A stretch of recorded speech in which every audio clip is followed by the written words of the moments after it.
বিষের মতো কাজ করে যে শুকনা মরিচ, তা কিন্তু যখনই বিষের মতো কাজ করে তখনই অনুভব হয়। সেরে গেলে আর কিন্তু টোটালি মনে থাকে না।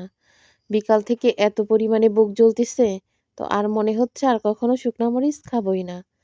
তো এমনিতেই চিন্তা করতেছি কিছুদিন একটু কাঁচামরিচের তরকারি খাবো।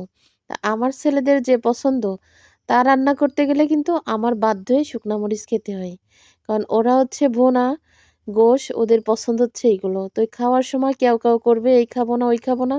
ওই বাহানা করবে বিধায় কিন্তু ওদের চাওয়া পাওয়া মতোই কিন্তু আমার রান্না করতে হয়। তাই খেতে গেলে আমার লাস্টে গিয়েই কিন্তু মরতে হয়।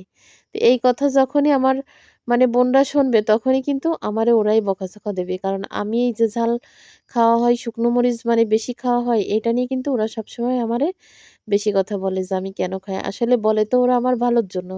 কিন্তু ওই যে অভ্যাস হয়ে গেছে, এটা তো আর ছাড়তে পারি না।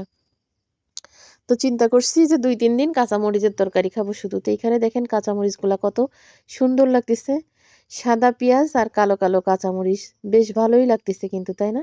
মরিচগুলো একদম টাটকা সদ্য, সদ্য।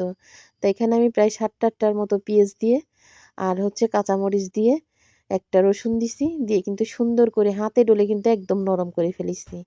২-৩ টা মানে ৫-৬ টা পুঁইশাকের পাতা দেবো। যেহেতু একটু শাক মাখামাখি তরকারি খেতে ইচ্ছা করতেছে, এজন্য ২-৩ টা পুঁইশাকের পাতা দেবো। দিয়ে সুন্দর করে পাতায় মাছ